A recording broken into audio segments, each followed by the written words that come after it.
Hello friends, welcome back to the new tutorial of the TypeScript. So today we are going to discuss about the introduction to the generic constraints in TypeScript. So those who haven't subscribed my channel yet, please do subscribe my channel, and if you like the video, please do like, share and comment on my video. So let's get started. So a generic constraint is simply a way to put some constraints on the type. Suppose we have a generic function like this.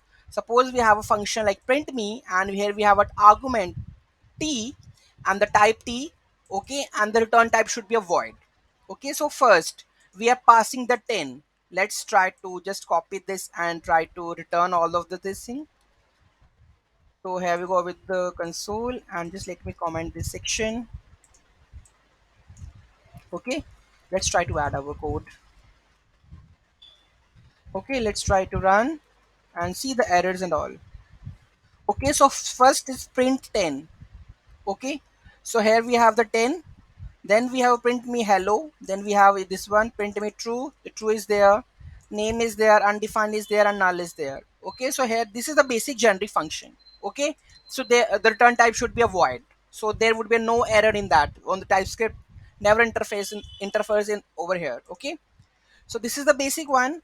It looks like you have a generic function print me, okay, void that takes an argument of the type t and logs into the console. Okay, it doesn't have any return type. Okay, so this print me function works with the various types because it is a generic type parameter t, which means that it can accept the arguments of the any type. It can accept the argument of any type.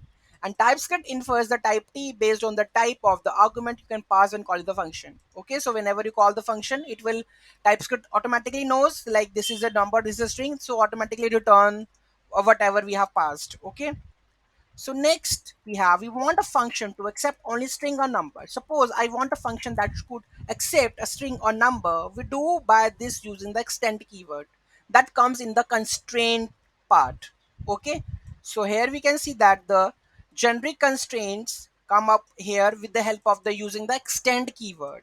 So here I am just extending the type t with string or the number. Okay, so let's try to print all of this. So if I print 10 and this one, so it will logs, rest will throw the error. If I go and just add this function, replacing the function over here. Okay, so here I'm just constraining, it should be a string or it should be a number. So both two, two of this will print. Rest you can see these two have the error because it's boolean, it's an object. Okay, if I try to, here you can see that when I hover it, argument type boolean is not assignable to the parameter string and number, and this is also object, and this type is not assignable to the parameter type string and number. Okay, so this is how we can strictly constrain a generic function with the help of the keyword extends. Okay, so this is the constraint part, right?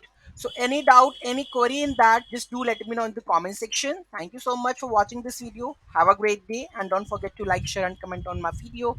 Have a nice day. So basically the last point, the generic constraint is simply to way to put some constraints on the type. So here you are just putting the constraints, whether to accept the string, number, object, arrays, it up to you. Okay, so thank you so much for watching this video. Have a great day.